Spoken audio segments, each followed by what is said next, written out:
Okey, pelajar-pelajar, kita akan teruskan sesi pembelajaran kita untuk tajuk perkongsian. Perkongsian di mana kita akan lihat kepada bahagian akaun pengasingan untung rugi. Jadi, pelajar-pelajar boleh lihat kepada buku teks. Okey, kita lihat kepada tajuk 4.2 iaitu akaun pengasingan untung rugi. Okey, apa tujuan kita sediakan akaun pengasingan untung rugi? Yang pertama sekali kalau kita lihat, akaun pengasingan untung rugi hanya disediakan untuk perniagaan perkongsian. Ingat, ini hanya untuk perniagaan perkongsian. Tujuannya adalah untuk menentukan pembahagian untung atau rugi pekongsi-pekongsi. Maksudnya kalau dah dapat untung, bagaimana untung itu nak diagihkan kepada para pekongsi. Okey, jadi kita tengok sedikit iaitu akaun perdagangan.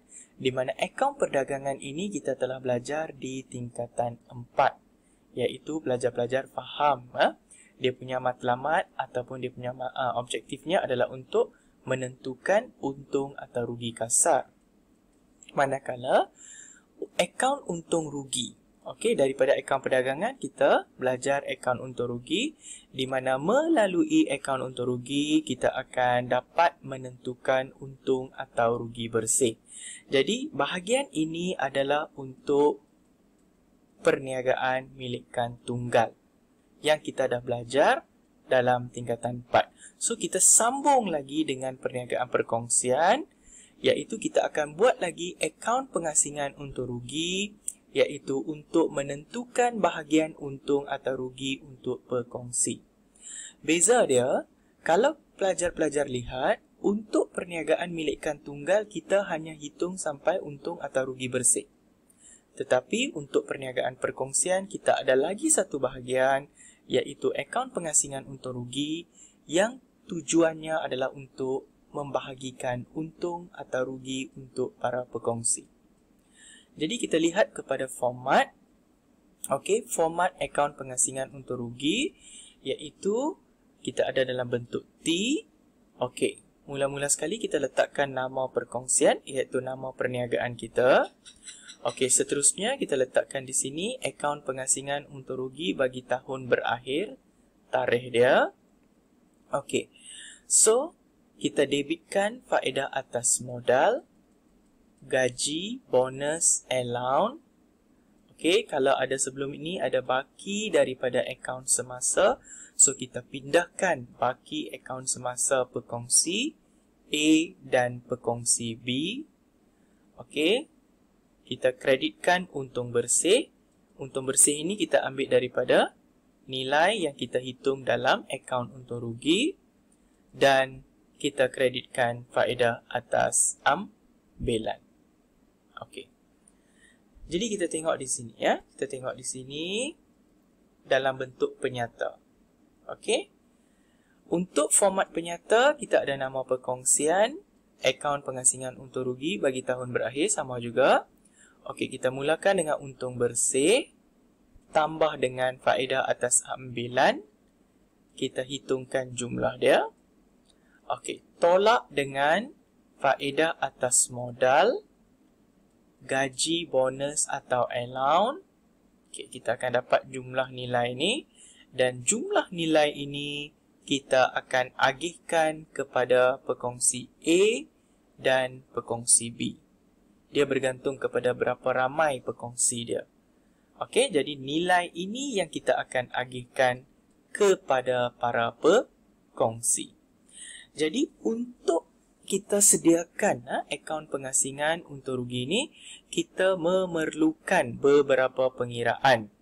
Okey, apa yang kita perlu kira ialah faedah atas ambilan, faedah atas modal, gaji, allowance, bonus, faedah atas pinjaman dan kongsi untung dan rugi.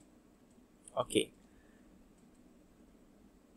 Jadi kita lihat kepada yang pertama, faedah atas ambilan.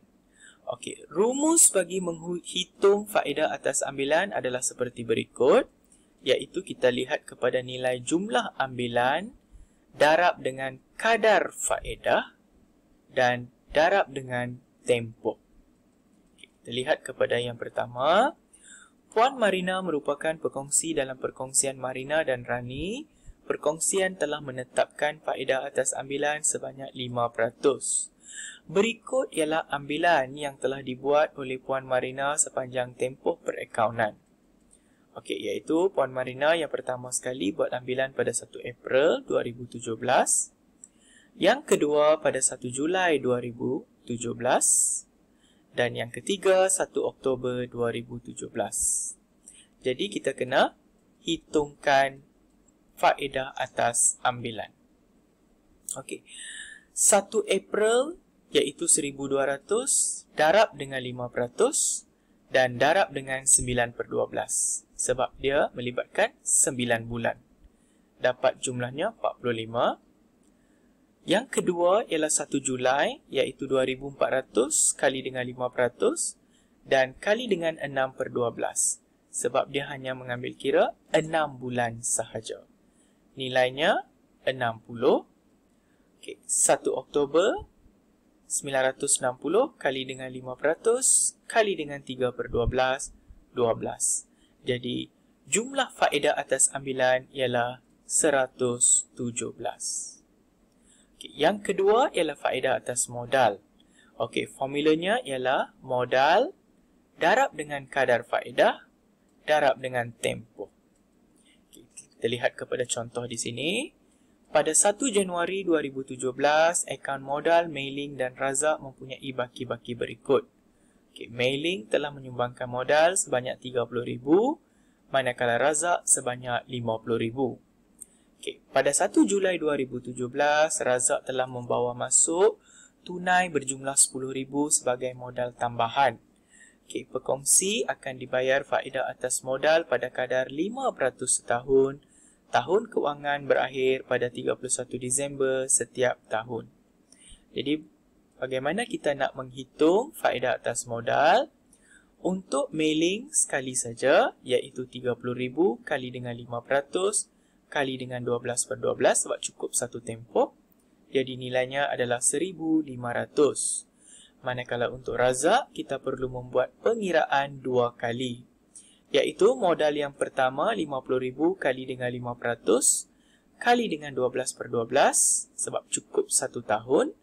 Dapat nilai 2,500. Manakala modal tambahan 10,000 kali dengan 5% kali dengan 6/12 sebab tempohnya di sini adalah pada 1 Julai. Jadi 6 bulan dapat nilainya 250. Jadi jumlah faedah atas modal untuk Razak ialah 2,750. Jadi faedah atas modal ini akan dibayar oleh perkongsian kepada pekongsi, iaitu mailing dan Razak. Seterusnya, gaji, allowance, bonus adalah perkara yang sama. Okey, kita lihat di sini. Perjanjian perkongsian antara Aini dan Nimalan telah menetapkan masing-masing dibayar gaji 16,000 dan 10,000 setahun. Pada 30 Jun 2017, separuh daripada gaji Nimalan telah dibayar secara tunai. Hitungkan gaji belum bayar kepada Nimalan pada 31 Disember. Okey, jadi gaji belum bayar Nimalan ialah kita ambil 10,000 sebab gaji tahunannya 10,000 tolak dengan 5,000 sebab separuhnya telah dibayar. Jadi gaji belum bayar 5,000. Okey. Faedah atas pinjaman. Okey. Rumus untuk mengira faedah atas pinjaman ialah jumlah pinjaman kali dengan kadar faedah kali dengan tempoh masa. Okey, pinjaman daripada salah seorang pekongsi berjumlah 10,000 telah dikenakan faedah sebanyak 6% setahun bermula 1 Januari 2017. Tempoh perakaunan perkongsian berakhir pada 31 Disember 2017. Anda dikehendaki menghitung faedah atas pinjaman. Jadi kita tengok di sini faedah atas pinjaman kita, jumlah pinjaman kali dengan kadar faedah kali dengan tempoh. Jadi jumlah pinjaman 10,000 kali dengan 6% kali dengan tempoh dia 1 tahun. Jadi jumlah pinjaman adalah 600. Jumlah pinjaman ini adalah perniagaan ataupun perkongsian akan bayar kepada pekongsi yang memberi pinjaman. Okey, kita lihat kepada kongsi untung. Bagaimana kita nak menghitung kongsi untung? Kita lihat terus kepada contoh 5. Okey. Perkongsian Mala dan Munirah memperoleh keuntungan 31,200 pada akhir tahun per akauntan 31 Disember 2017. Mengikut perjanjian perkongsian, untung atau rugi dibahagi sama rata antara pekongsi. Diberi modal Mala dan Munirah masing-masing berjumlah 60,000 dan 40,000. Jadi nilai yang dia bagi di sini ialah dibahagi sama rata. Jadi kita lihat kepada sini, Mala, okey, keuntungannya adalah 31,200. Jadi darab dengan 1/2. Jadi Mala akan dapat 15,600. Okey, Munirah pula sama juga akan dapat 15,600. Okey. Contoh 6. Berdasarkan contoh 5, kirakan kongsi untung atau rugi Mala dan Munirah sekiranya perkongsian menetapkan untung atau rugi perniagaan perlu dibahagi mengikut nisbah baki modal awal. Okey, tadi bahagi sama rata, ini berdasarkan kepada nisbah modal. Okey, kita tengok di sini Mala keuntungan kita 31,200. Jadi kita bahagi darab dengan 3/5. Sebab dia berdasarkan kepada modal. Okey, modal Mala adalah 60,000. Jadi kita dapat 3 bahagian, 3/5 dapat 18,720. Bagaimana nak hitung nisbah ini ialah lihat di sini ya. Okey, nisbah modal awal Mala 60,000, Munirah 40,000. Jadi kalau kita perkecilkan 3/2. Jadi Mala akan dapat 3 bahagian. Okey, untuk Munirah pula 31,200 kali dengan 2/5. Okey, sebab dia hanya akan dapat 2 bahagian sahaja. Jadi 12,480. Okey, so ini adalah beberapa pengiraan. Okey, ini adalah beberapa pengiraan yang kita perlu lakukan untuk menyediakan akaun pengasingan untung rugi. Okey, jadi kita lihat kepada contoh. Contoh bagaimana kita nak sediakan akaun pengasingan untung rugi. Jadi kita lihat kepada contoh 8. Berikut ialah maklumat yang diambil daripada buku perkongsian Gamala pada 31 Disember 2017. Okey. Modal GAN 20,000, modal Nirmala 30,000, untung bersih adalah 98,200. Okey. Ambilan GAN 5,000, Nirmala 6,000, gaji GAN 5,000 dan Nirmala 4,000. Okey, Ikatan Perjanjian Perkongsian Gamala menyatakan faedah atas modal tetap dibayar 5%. Maksudnya untuk kita hitung faedah atas modal, kita ambil 5%. Gaji tahunan pekongsi GAN 10,000 dan Nirmala 8,000. Okey. Ambilan oleh pekongsi dikenakan faedah 10%. Untung atau rugi dibahagikan antara GAN dan Nirmala mengikut nisbah 2/3. Jadi kita akan sediakan dulu pengiraan untuk setiap satu perkara, iaitu faedah atas modal, faedah atas ambilan, gaji pekongsi, kongsi untung. Dan kita pindahkan ke dalam akaun pengasingan untung rugi. Okey, faedah atas modal jumlahnya 2,500, gaji pekongsi 18,000.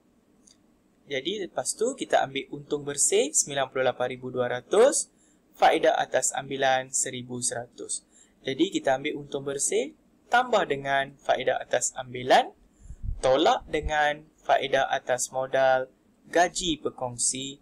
Lepas tu nilai itu kita bahagikan. Okey, tengok macam mana kita nak bahagikan. Diberikan dalam pengiraan yang keempat. Jadi untuk GAN 31,520, manakala untuk Nirmala 47,280. Okey, perkara yang sama juga kita boleh sediakan dalam format penyata. Okey, format penyata. Jadi pengiraan itu kamu perlu pindahkan ke dalam akaun pengasing.